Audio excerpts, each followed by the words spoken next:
Alors, j'ai vérifié, je ne vous ai pas raconté de bêtises et heureusement d'ailleurs.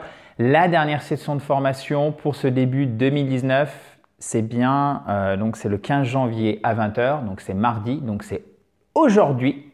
Ok, ça dépend du moment où vous voyez cette vidéo, mais la dernière chance c'est pour aujourd'hui si vous avez encore des places, s'il en reste.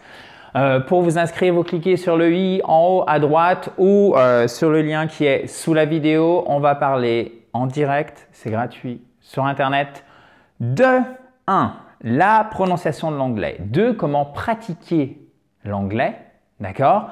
Et 3. Comment le comprendre. Donc, préparez vos questions. Quand vous inscrivez, vous allez aussi recevoir évidemment un email de confirmation avec le lien pour accéder directement à la salle de formation ce soir à 20 h. Alors, c'est heure de Paris évidemment. Vous aurez aussi un carnet de notes que je vous invite à imprimer et comme ça, vous pouvez bien suivre la formation. Donc, profitez-en. Si vous ne l'avez pas reçu, vous m'envoyez un email, s'il vous plaît, et je vous renverrai ça en pièce jointe. Donc, est-ce que vous êtes bons, chers amis, sur while, meanwhile, meanwhile et in the meantime? Alors, je vous rappelle que while, ok, c'est une conjonction qui permet de relier deux actions, d'accord?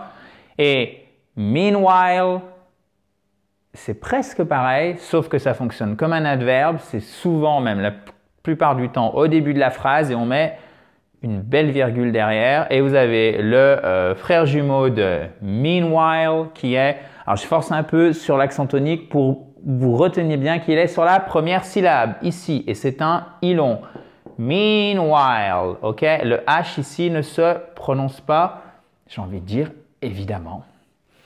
In the meantime, ça c'est le frère jumeau de meanwhile. Peut-être, à mon sens, un peu plus littéraire, plus formel, plus pénible, plus long à prononcer. Donc, moi, si j'étais vous, je m'en tiendrais à meanwhile, ok? On va voir si vous savez bien les appliquer. À chaque fois qu'il y a un trait rouge, vous devez choisir entre while et meanwhile, ok? En respectant bien ce qu'on a vu hier et vous avez toutes les indications dans le rappel que je viens de vous faire à l'instant. Alors que je regardais la télé, il est revenu à la maison. Qu'est-ce qu'on met ici? Bon, facile, hein? Par contre, je n'ai pas mis les virgules à chaque fois parce que comme vous savez maintenant qu'il y a une virgule que pour meanwhile, il y a des petits malins qui allaient chercher la virgule et compléter de manière très logique. Mais ce n'est pas le but de l'exercice, ok? On n'est pas à l'école, le but c'est pas d'avoir la bonne réponse, le but c'est d'avoir compris et donc d'appliquer ce qu'on a compris et une fois que vous avez appliqué ce que vous avez compris et ce qui donc donne la bonne réponse, là vous avez bien assimilé les choses.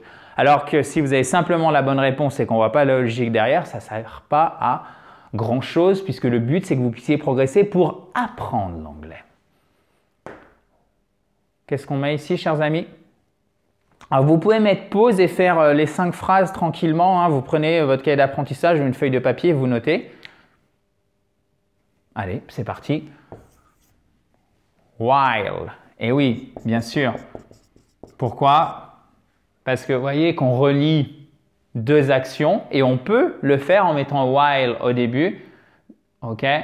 While I was watching TV, he came home. Ok? Quand vous avez in the meantime, vous avez l'action, il y a une action qui est avant, d'accord? Tandis qu'il était en train de regarder la télé, que j'étais en train de regarder à la télé, il est rentré à la maison, ok? Rentré, revenu. Moi, je dirais plutôt rentré spontanément. Il est rentré à la maison. Donc, je travaillais hier après-midi. Pendant ce temps, il faisait du shopping.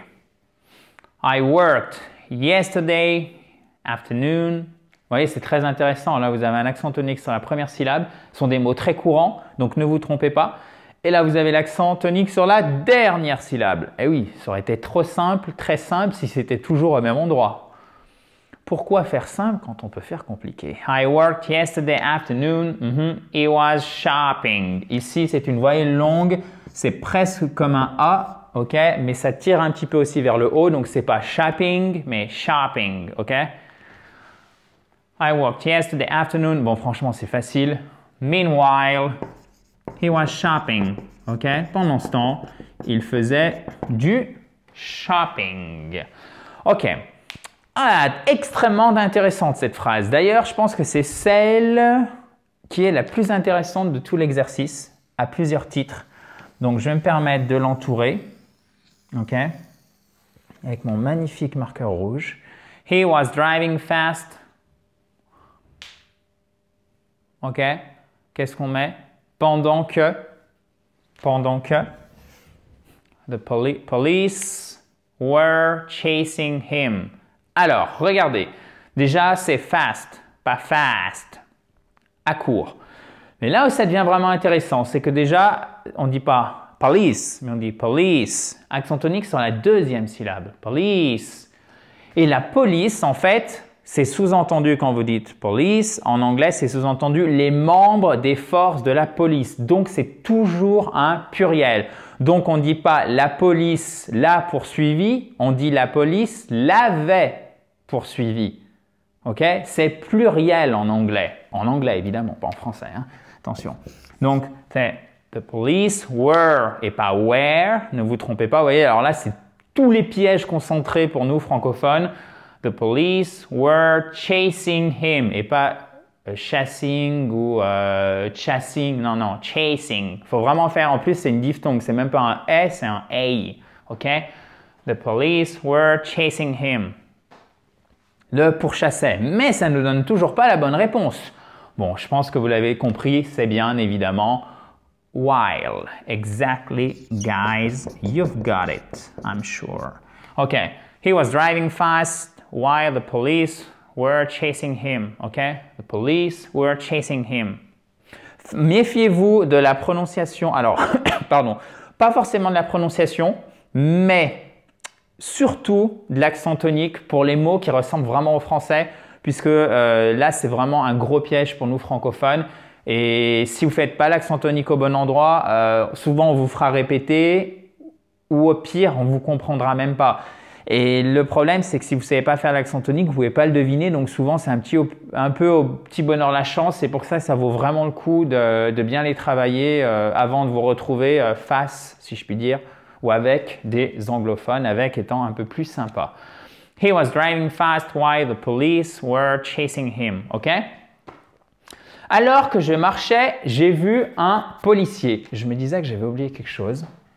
Hop là. Est-ce que vous l'aviez vu aussi, chers amis? Oui, bravo. Vous êtes plus concentré que votre cher formateur. Alors que je marchais, j'ai vu un policier. OK? Alors là, c'est très intéressant parce que vous avez déjà le verbe, vous avez simplement, pardon, directement le verbe en ing, OK? Et après, boum, le reste de la phrase, la deuxième action, si je puis dire. Donc, c'est while walking, I saw a policeman. Policeman. Vous voyez, vous avez l'accent tonique sur la même syllabe, la deuxième syllabe. Policeman, policeman, OK? While. Toujours avec notre majuscule, ne l'oubliez pas, en début de phrase. Je vois trop souvent des gens qui oublient les majuscules en début de phrase et qui oublient les points à la fin de la phrase. Ça ne change rien au niveau de la prononciation, mais si vous voulez écrire correctement, c'est la base de la base. OK? While walking, walking, on ne prononce pas le L. OK? While walking, I saw a policeman. Alors que je marchais, j'ai vu un policier. Bon, je ne suis pas allé chercher très loin au niveau, ce n'est pas de la grande littérature, les exemples, vous l'avez compris, mais le but vraiment, c'est qu'ici soit suffisamment explicite pour qu'on se concentre sur ce qui nous intéresse, la prononciation et l'utilisation de while et meanwhile. Alors, il a commencé à apprendre l'anglais, en même temps, il a aussi commencé le japonais. Donc là, j'ai sous-entendu apprendre une deuxième fois dans la traduction en français, mais je l'ai laissé en anglais. He started learning English. He also started learning Japanese. Japanese, OK? Japanese. Faites bien attention, l'accentuation est ici. En fait, techniquement, on a un accent tonique puissant ici et on a un petit accent tonique ici. Mais un tout petit accent tonique. Japanese, ok? Parce que c'est un mot assez long. He started learning English. Bon, vous l'avez compris. Meanwhile,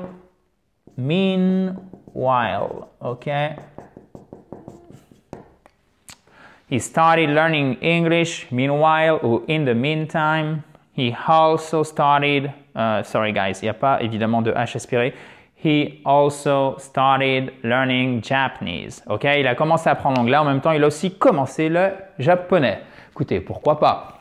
Bon, je pense que c'était assez simple, mais vous m'avez posé plusieurs fois la question concernant ces deux mots. Donc, ça méritait au moins ces deux vidéos. En tout cas, j'espère qu'elles vous ont permis de progresser en anglais, hein, step by step, petit à petit. On construit un bel édifice qui est tout simplement votre nouveau anglais que vous pouvez parler couramment si vous y mettez un petit peu chaque jour. Alors évidemment, ça ne se fait pas comme ça en 2 semaines, mais franchement, si des millions de gens peuvent le faire aux Pays-Bas, en Scandinavie et dans plein d'autres pays, pourquoi pas nous, chers amis? Voilà. J'espère que ça vous a plu. Si vous avez apprécié, vous mettez un pouce bleu juste ici en bas à droite. Ça m'en fait zozoter. Si vous n'avez pas encore fait, c'est la toute dernière chance pour vous inscrire à votre session de formation gratuite qui a lieu ce soir à 20 h, chers amis, intitulée Le plan précis pour parler anglais dans les semaines qui viennent. On va parler compréhension, on va parler pratique de l'anglais et on va parler prononciation de l'anglais. Pour vous inscrire, c'est simple, c'est ici en haut à droite ou sur le lien qui est sous la vidéo. Si vous êtes sur Facebook, le lien est above my head, juste au-dessus de ma tête. Je vous remercie infiniment de votre confiance et de votre écoute. Demain, on passe à un sujet bien différent, vous allez voir, et c'est une grosse base de l'anglais. Même en français, c'est une grosse base. C'est assez facile, mais il faut bien le revoir parce que si vous ne maîtrisez pas ça, vous allez être vraiment embêté pour beaucoup de phrases. Thank you very much, guys, and talk to you tomorrow. Bye bye!